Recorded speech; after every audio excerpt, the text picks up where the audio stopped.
start the video transition, and we are live. Okay, awesome. We're live. Woohoo. Alright, let's get this started. What to play? What to play? Is the window capture alright? I'm gonna have to check real fast. Alright, go to my YouTube. Home. Here it is. Just check the stream. Make sure it looks okay. It looks okay. Alright, and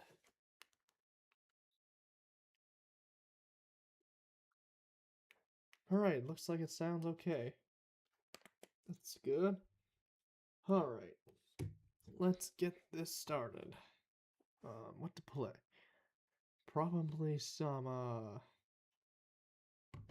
Dandy's World or Bye Bye Night? Which one? Which one? Probably Dandy's World. Alright. Yeah, we're gonna play some Dandy's World. See how far we can get. And, yeah. Oh, yeah, I almost have 2,000 acre. That's cool. Oh, I missed 2 whole days. That's a lot of eggs. Alright. Join matchmaking and we'll see what happens. Okay. Here we go.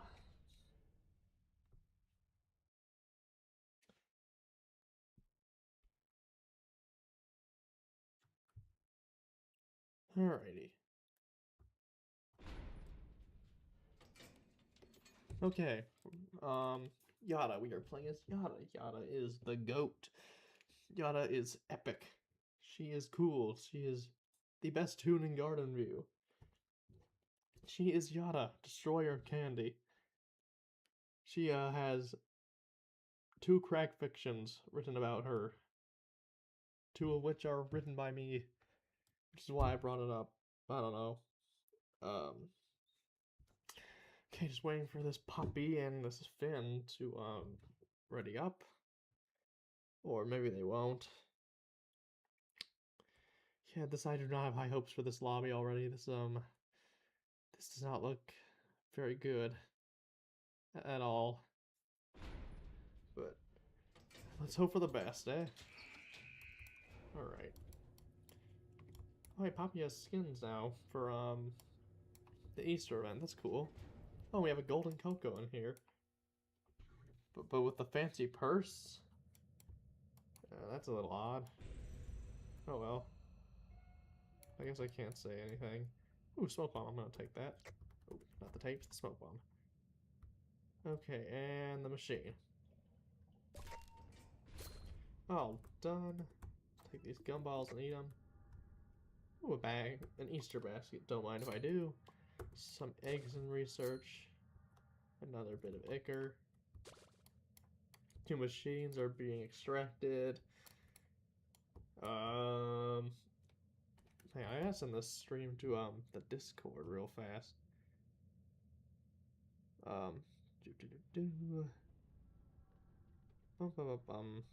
Here we go.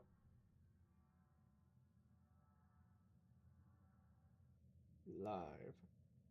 Okay, there we go. All done. Now, to continue on with what is going on over here. Oh, well, hey, the scuba's actually distracting. That's kind of nice. Most of the time, goobs just yank people. It's, not pretty. Alright, 3 out of 4 machines are done. Let's see. Oh, it's quiet? Okay, my audio is quiet. Tricky. Okay, let's see if... Is this doing anything? I gotta see. No, it doesn't seem to be doing anything. Okay, how about now? Is this doing anything? Is this helping a little? It feels like it's helping a little. Okay, I think that might be helping a bit. I'm gonna actually listen to it.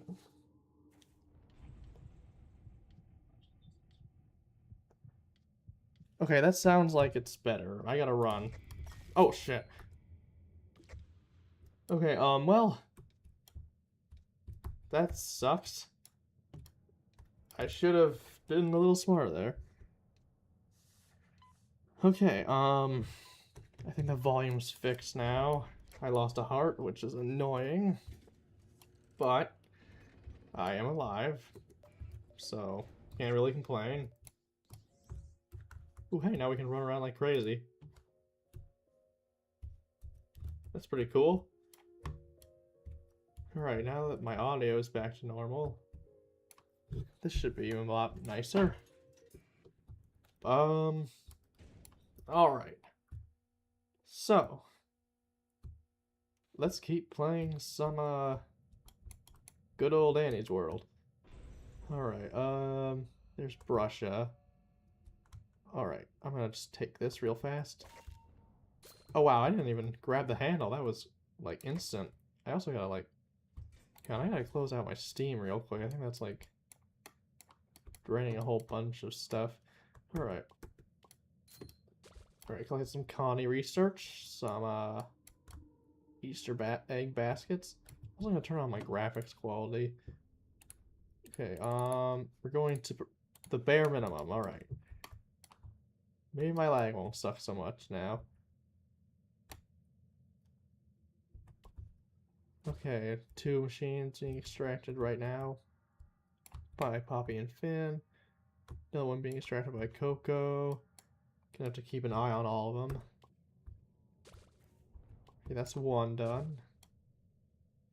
Is Coco gonna do this one? Okay, almost there. We gotta get to the elevator. So, I guess I should probably explain, like, Cyberland, since that's, like, the purpose of this whole stream. So Cyberland has turned 2 years old today. Exactly, or, like, 3 years old? No, it's 2 years old. I think. Let me double check. It might actually be the 3rd anniversary, I'm not quite sure. Okay, let's see here. Checking the video now. This was 2024. So yes, the 2nd anniversary of Cyberland.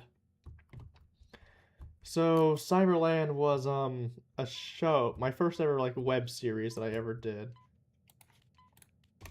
Oh, whoops, that's not good. Get in, Poppy. Okay. Should also probably close out this folder with Mario's Madness open. Alright, and my settings. Alright, now is this set on, what is this set on? Source properties. Oh, no, that's a terrible idea. Just gonna set it to window capture for the sake of convenience. Because I don't want to accidentally dox myself. Man, this game is lagging like crazy. That's kind of awful. Oh, I forgot. I have 2-star stealth. Okay. Take some research. And find this. Okay, so Cyberland. So I first published my first ever short back in 2024. And 2024 was, I don't know, it was a year, I guess. It was a year that existed. I don't really know how else to describe it. So basically I just really wanted to make a web series based off of Chicken Nugget, which is another short series that I've been watching for a while and had enjoyed. In fact, I only stopped watching it because of that whole BuzzFeed AI situation, which sucks very much. It sucks a lot. I am actually pretty mad that BuzzFeed was willing to do something that underhanded. Like, that is just another level of disrespect to Kira and everyone else who worked on the show. But anyways, Cyberland. So Cyberland was based off of Chicken Nugget. The initial premise was for it to be just like a short series with just silly characters who did silly little things and enjoyed life, I guess. I never meant to turn into the psychological horror that it was today. It was not exactly planned in my sense. Like, how do I put this? I never planned for it to be, well, as dark as the series had been planned to be. Now, Cyberland Legacy was something I made up as I went along. So, as stated initially, this show was supposed to be like pretty lighthearted and tame and fun, like Chicken Nugget. But as time went on, and I continued to write the series, and just made things up as I went along, I started to make something that actually had a degree of, well, horror to it. With the characters and oh god, I got spotted. And with how the world functioned in this sense. I'd say the biggest example of this was by far was Spectre. He had a lot of issues that I started to flesh out. Like he was probably the first character in the show, I would argue, that I actually did more than two-sided character development for, simply because of how, well, how he had been affected in his past by his relationship with his brother and his family. His brother being Cord, actually. Um, I would, I do kind of want to tell the lore of the story of Spectre, like at least his original version, because I think I might do a reboot, like a complete reboot of Cyberland sometime in the future, where like most of the story has been significantly altered. I've actually been writing this down recently, but at the moment, it seems like his story is going to say like have some like he's still going to have a very sad backstory, but I don't think it'll be the exact same. So basically, Spectre, his lore was that he lived in a pretty ordinary neighborhood, like um well, how do I put this? It was like a normal, it was pretty homogeneous. I mean, like, it was a pretty ordinary place that he lived in. There wasn't a whole lot of unusual people, you could say, or like, people were more or less encouraged to stay in the status quo. Like, it's very quiet, very typical, very ordinary neighborhood. Oh, there's Twisted Coco. So basically, what happened was, well, as he got older, he realized something about himself that um scared him a little, which was the fact that he was trans. So basically, um he was terrified of that thought. So um he tried to basically just keep it a secret, but his brother Cord ended up finding out one day after talking with Jack, who was Spectre's former boyfriend, who also makes an appearance in this main series. So Spectre, so like Cord had basically been not very how do I put this? He was kind of a person who thought that kind of thing was something that you needed to get out of your system. So Cord gathered a bunch of his buddies and at the school prom that day, he basically got up on stage and announced the entire school that Spectre was trans mask. And so basically what happened was, as a result, Spectre fell into an incredibly deep depression, and he ran away from home. So basically he like ran away in the same outfit that he had worn to prom, which is why the only things that he wears in Cyberland is the same suit and hat, even though he's like living in a really awful circumstance. He basically has no one to support him in the modern canon until he meets Ned, who gives him the job at the fast food place. And which is named Chippies, by the way, I think. Or I don't know. I kind of forgot the canon of Chippies and how it relates to Cyberland. So Chippies, no, Spectre. Spectre basically kind of moved past his home life. Like once he found his job, he began to kind of move away from it. But now that Cord is back, well, in the current canon where we left off, his remembrance of what Cord did to him and how that basically almost made him do something that would have ruined his life forever, permanently. It's basically caused him to have, well, a sense of panic inside of him.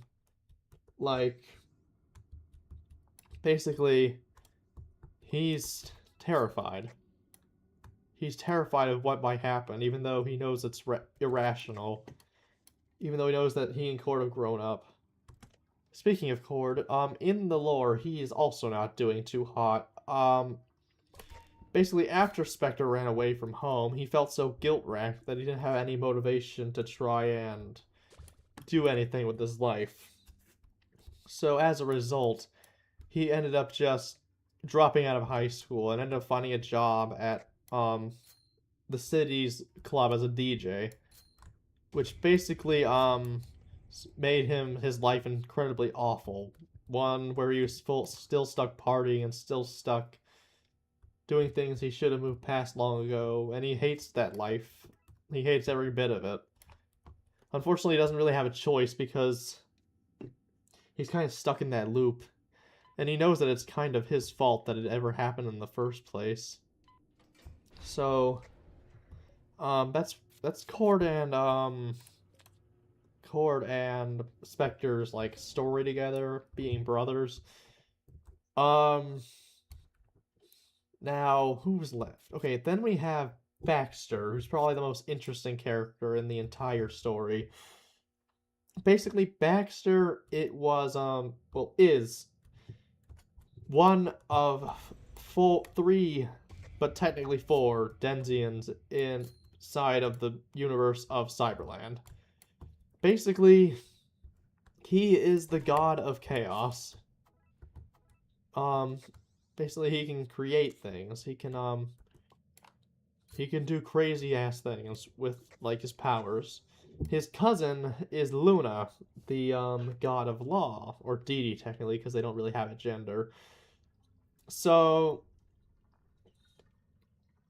Bax and Luna, a long time ago, got into a crazy conflict that ended up with Bax being sealed underground for years. Unfortunately, the ground he was sealed under was a beach, and if you've ever been to a beach, sand gets washed away all the time by the water. So as time went on, and well, as like the sand began to erode and get sucked up by, oh my god, it's Twisted Roger. I didn't even see him. It's kind of cool. Poppy, I advise that you stay away from Roger. Oh dear. So anyways, yeah. Bax eventually broke free, and the thing is, he needs to base his powers off of other people's suffering, because that's how creativity is made. You know, the old cliche, to make art you have to suffer. So Bax has to take the suffering of other people in order to be able to, well, gain his powers again. And so Luna, sensing Baxter's awakening, summons Ether as like an Ide in order to like help prevent Baxter from gaining his full powers. Unfortunately for everybody, Ether finds herself distracted a little bit by a certain deer, Maple, and you know, deer dolphin stuff, I guess. So basically, Luna knows this and just like allows it to happen, which may actually kind of ends up screwing up the world because Ether, is not able to stop um what Baxter is planning. And then there's the other characters in the story who are kind of less important, but not necessarily. Oh, and then there's Jack. I completely forgot about Jack. Jack, the reason why he ghosted Mabel for so many years is because of Spectre. Because, as I mentioned before, Jack and Spectre were dating in high school before Spectre ran away. But when Spectre ran away, he did not tell Jack at all, or anybody, frankly, about who exactly, well, what he was gonna do and where he was running away. And so Jack, worried about Spectre, basically, sacrificed everything and ran away from home as well, just looking for him. But he never came close and ended up moving back to the city with Mabel, where he ended up end up finding Spectre. So yeah, that's that. And so Jack feels incredibly insecure about how he just left Mabel, basically to fend for herself for most of her most awful years when she was entering high school. And that guilt has kind of haunted him ever since. So it's kind of he was going to be kind of torn between his love for Maple as a brother and his love for Spectre as a boyfriend. But I never got to that point because we kind of just stopped around the reconciliation arc. Yeah, that kind of sucked now that I think about it. What else happened after that? Okay, who else is there? There's Ned and Ned. Shoot, I feel like I'm forgetting somebody. I don't know, the characters aren't very rememberable.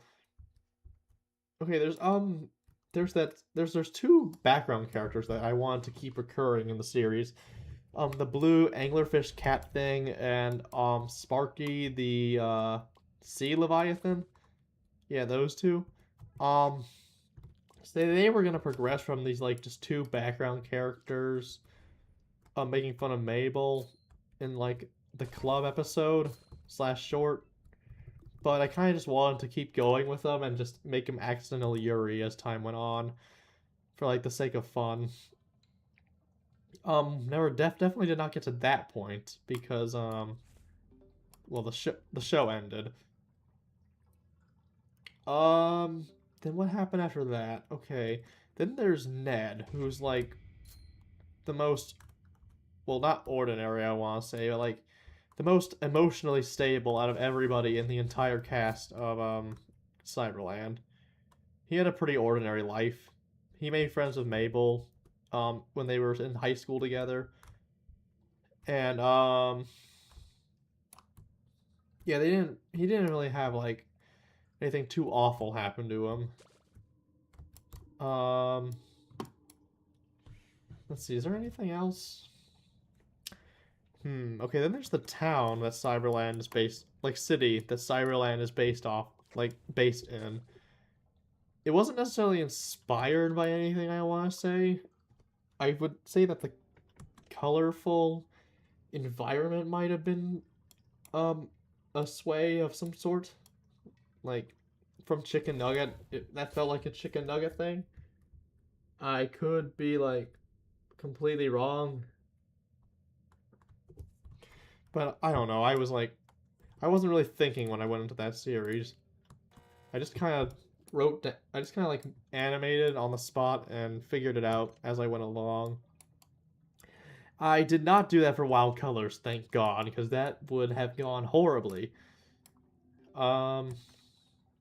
Like I definitely learned a lot of things about Cyberland before I wrote Wild Colors and like all these other stories I've got cooking up right now. Like it definitely helped me realize that stories need to have some degree of emotional investment and like it's a good thing to give your characters like, you know, backstories that have trauma involved. But they also don't have to have it like define them, because I felt like I made that mistake with Spectre, because I felt like past his trauma there wasn't really anything else in his character for him. Like I couldn't really define his personality too well. Because originally when I was writing, I just wanted to make him a detective for fun, but that gradually progressed into, um, well, you know. I also put my own like Sona in there as a character. Definitely not my smartest move, but like it did happen. I also don't know why I did that.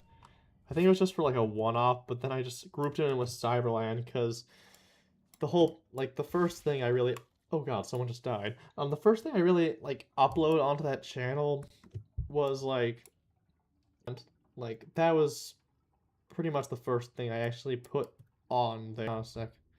Okay, I'm gonna get my bearings and I eat candy. Okay, okay, my game seems to have just frozen up for like a second. Okay, anyways, shoot, what was I talking about? So yeah, I would say that, okay, no, not anymore. I would say when it comes to characters, I wouldn't say I took too much inspiration from Cyberland for Wild Colors. Oh, hey, what's this? This is new. Oh, hey, wait, it's that footage of the wilted flower I saw on TikTok.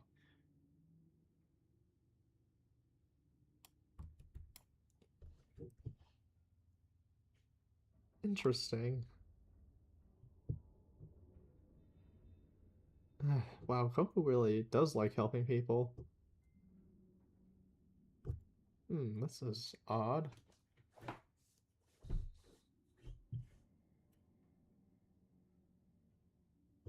Oh my god.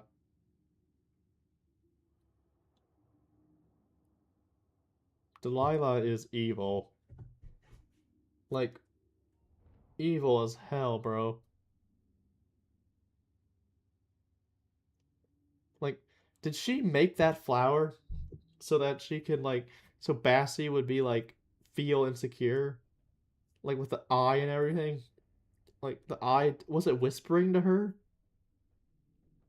That's, like, my fear. And also, I see that camera. I know it's on. I know you're watching me. Okay. Anyways, so what was I talking about? Cyberland? I don't know, I got distracted there. I haven't seen that room before. I've only seen the footage. Um, so how Cyberland relates to Wild Colors is that, oh, that puppet just disappeared. After I wrote after I like had wrapped up Cyberland, because I was really disappointed in how it was doing, like, growth wise. I also just didn't feel like it was going very well on a personal level. I just decided to discontinue it right before Spectre's big lore reveal, which I kind of feel like kicking myself over, but that is what happens. And oh man, is the last machine even being done? Oh yeah, it is. Okay, so what was I saying? Right. Nice work, everybody. So, after this, I want to say, after Cyberland was wrapped up, I knew I wanted to, like, do another story, but not in shorts. I didn't want to, like, do shorts. I wanted to do something like The Amazing Digital Circus, or, like, long-form videos, not just, like, shorts, because it felt like they weren't really doing well consistently, and, I kind of wanted to base my audience off of, like, you know, like, I wanted to give them, like, actual voice actors. You know? Like, I wanted to give them something that actually had, like, effort put into it. Because most of the shorts in Cyberland I animated in, like, a single day. Like, not all the shorts, obviously, that would be too many, but, like, the shorts were being pumped out on like a weekly basis, and I only had to do like one a day, like one once a week, and I could get it done in a single day. Like I wanted to put in something that had a little more effort put into it, even if it wasn't my best. I just wanted to like put something that I felt was written better and like had more quality in it. I would say Wild Colors is like a better story. I think my no. I think the stream's frozen again. Okay, I don't really know how to solve this. Okay, it looks like the stream has come back. Okay, that's a relief. Oh, and it froze again. Wait, so with Wild Colors, okay, my stream is working. That's a relief. So Wild Colors, I want to write something that, like, I didn't consider my best story, but something that kind of, like, gave me a sense of how I write. Something that, like, people could take away an actual message from. Like, something that got a bit more... got, like, had something a little more focused in it. Like, something that was a little bit darker, almost. You know? Like, something that had a degree of, darkness to it. Because as dark as Cyberland was, and it unintentionally came out to be, I wanted to write something that was like intentionally a little more on the emotional side, like something that would make people feel like a little uncomfortable almost. Because Cyberland, while it is sad for the characters, their backstories aren't necessarily like things that would make people feel uncomfortable. Like I've watched like movies and shows with my friends and stuff and like my family, and like, well, it feels more like, oh, thank you. It feels like in the modern like entertainment industry, we're kind of like sidestepping things that are too uncomfortable by repeating the same kinds of like topics and backstories for our characters. So I kind of wanted to like with with Wild Colors, I wanted to like do something that wasn't too stereotypical with the characters, and well, stuff that actually kind of left people with a bit of an bit of uncomfort involving their well feelings. You know, stuff that, because as uncomfortable as some things are, sometimes it helps people's like lessons sit in. Like it helps messages get more spread across. Like I don't know. It's just like if every, oh hey, look, Spring Fever. It's just like if every movie we watch or something has a character who has let's just say insecurity about, no, let's do something like, oh, one heart, that's not good. I need a band-aid. But if like every character has like a trait like let's say their tragic backstory is that they lost their wife, you know, very typical, right? My personal problem with stuff like that in stories is, oh god, who's dead? My personal problem with stuff like that in stories is that, well, usually it, oh god. My personal problem with stuff like that in stories is that gradually, like those kinds of things, like it's good to know about them and learn why and connect them to why how people act, so we as human beings can like, see it over and over. It starts to, I think my stream froze again. Oh yeah, my stream definitely froze again. Happened like this. This has never happened before. Okay, it looks like it's back online. Okay.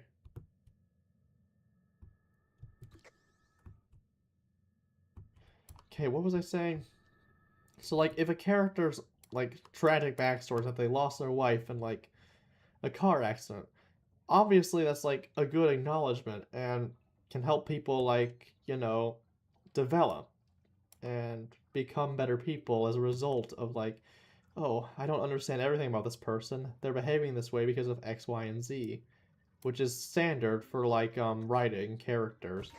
But the thing is that if you start to repeat the same kind of backstories over and over again, you start to desensitize people to the whole concept. Like, the whole point with the wife in the car and then crashing and dying is to raise awareness about, like, you know, unsafe driving and how, like, we can't necessarily judge people on loss. And oh my god, my stream is lagging again.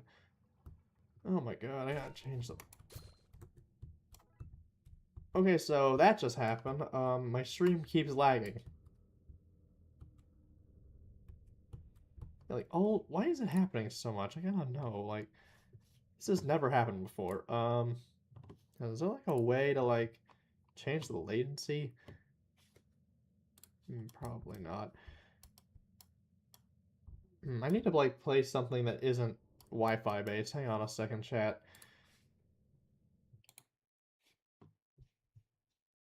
Okay, we're gonna play Mario's Madness instead. For, like, the 300th time. No, I should play a different Friday Night Funkin' mod. What's a mod I haven't played in a while? I'm gonna find one real fast. Oh, I know. I'll do Funkin' in a Whippy Day story mode. And then we'll window capture that. Because that's not a Wi-Fi based... Because that's a Wi-Fi... Not a Wi-Fi based game. Okay, Streamlabs. Okay, we're gonna capture this window. Alright. Anyways, so, like... As I was saying with the whole, Okay. Hold on, I gotta, like... I would play Gorefield instead of this, but, like, my Gorefield's kind of broken right now. For whatever reason. Okay, So, like, as I said before, like, the whole thing about the wife dying in the car crash is, like, to raise awareness of, like, how loss affects people. And, you know, in that kind of sense. And how, you know, it impacts us emotionally. And how grief can change us. Which is, in all fairness, not a bad theme. But if you start to portray that theme in the same way over and over again, like, in the same way, like with the car crash, if you keep trying to, like, portray it in that sense, gradually people are going to, like, stop getting the message and just think of it's like a 1-2 punch for writers in order to give their character a tragic backstory. Like, it loses all meaning to it and emotional oomph that, you know, older movies pretty dang well.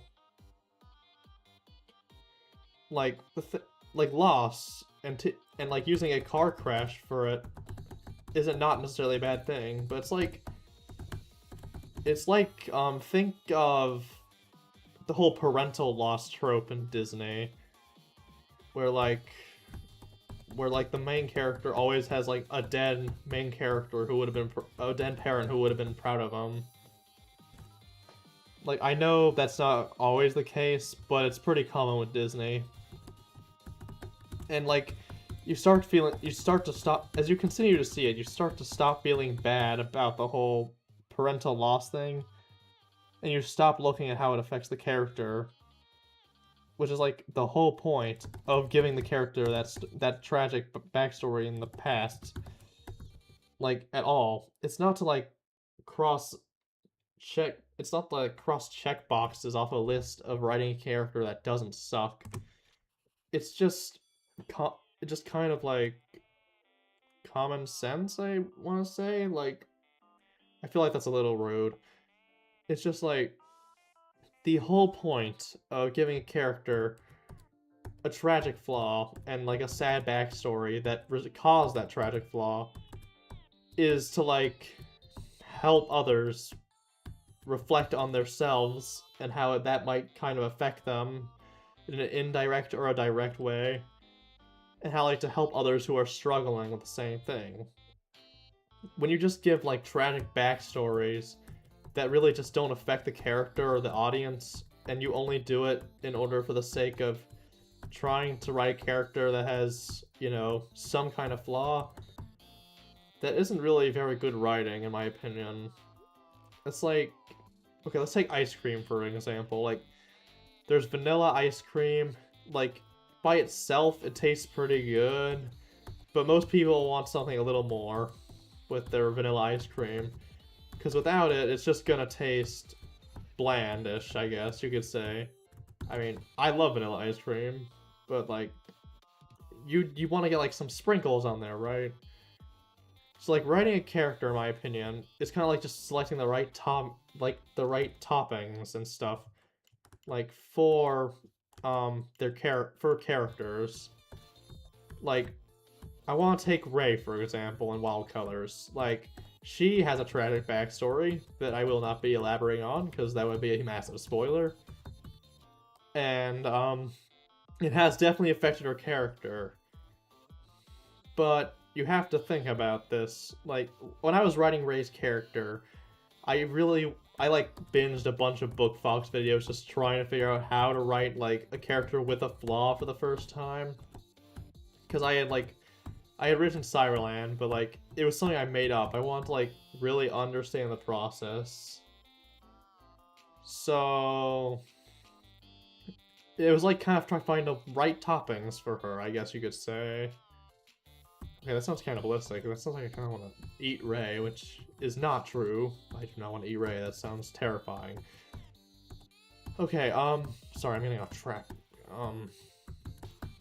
So Rey, so basically, on her vanilla ice cream template, to find the right toppings that would, you know, leave the viewer with a taste in their mouth and leave an impact, I had to like look at her personality as it was and how it could work around that. Like, what made her act the way she is, and how can I relate this to people who are living in this world that at the current moment seems to just suck more than anything. And so I did. I'm not gonna say what it is because, as mentioned before, spoilers. But yeah, that's kind of my process with it. I feel like in the modern film industry, where, you know, attention spans are going down and like, I think film companies focus more on profitability than creative intent. It feels like the tragic backstory has just become a default for writers to just pick an option on a bubble sheet, put it down as that character's tragic flaw, and then, well, just, you know, pass that off as how the thing works, you know? Also, for the record, I think there's just some people who, like, aren't very good at writing. Like, that doesn't mean they can't improve. You can definitely improve with writing. Like, I'm a horrible writer, I'd say. Like, I used to be a really awful writer. I won't say I'm a very good one either now, but I'd say I'm definitely a lot better than I used to be. Like, I wrote this really crappy fanfiction called Death by Disney. It was, like, the worst piece of media I ever read. I mean, okay, actually, no, that's not true. I read some stuff that was surprisingly worse than that. But, I would say that... Sorry, I'm getting locked in on the song now. I gotta stop doing that. So, basically, I just feel like that, the modern film industry and its monetization has kind of ruined creative intent. I know there's, like, some studios that are pretty good at, like, letting their writers have creative vision. Like, I would say Glitch Productions has definitely done a very good job of that. And, what else? I don't know. There's, like, select films that you could tell, like, the corporate executives actually gave the writers some more creative vision with their work. I'd say Hoppers was definitely an example of, like, Disney actually giving, everybody working on the the writing of the show, movie, a lot more leeway creatively, because I saw that movie in theaters and there is so much stuff in there that I feel like in a modern Disney film would not cut it. You know? It was honestly a surprise to see some stuff in that movie. Like there was a lot of more horror elements in it than I would expect from the average Disney movie. Okay, how did I miss not count? Alright. Um what else? So yeah, that's kinda like just my opinion on writing. Like the writing as a whole. Also just the writing in general. Uh like in general. And okay, Dave or Reynolds, you bring up a very good point. I definitely agree with you that creatives will butcher shows with like really awful endings or like stuff. Even if they have full creative intent, they will just like butcher series. I'd say like Stranger Things was definitely a great example of like butchering things. That's like you know with like extra seasons and just unsatisfying endings. That's partly the reason why I canceled any plans for a season 2 of Wild Colors, cause well actually that's the primary reason. Me and the team we kept trying to like come up with ideas for a potential season 2 or season 3 of Wild Colors for this for like, you know, fun. And like, you know, because if the show ever gets like a big following, it'd be kind of cool to have a season 2 or season 3 to enter with hype in. But I like tried for like how long has it been now? A whole 8 months to try and think of a season 2 or season 3 concept that didn't suck. But all the concepts I tried were like awful. I mean, they weren't awful, but they felt like short sells and unsatisfying for viewers. Plus, it just felt like a story that needed to be told in one season and end in a similar note on that one season. Oh yeah, Game of Thrones is like a huge example of like butchered writing. I haven't actually watched it, but from what I've heard, it is a terrible, like a terrible thing.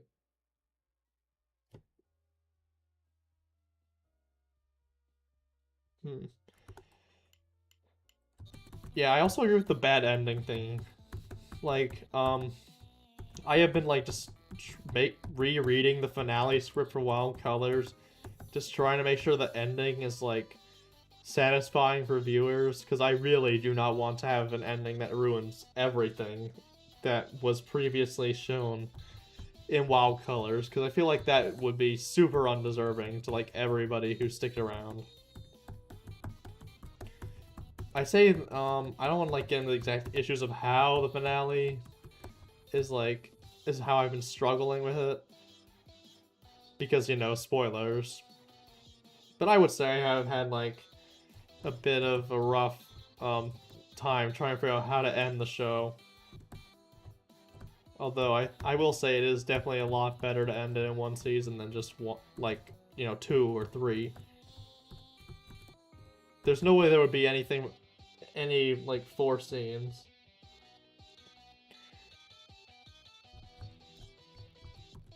Hmm.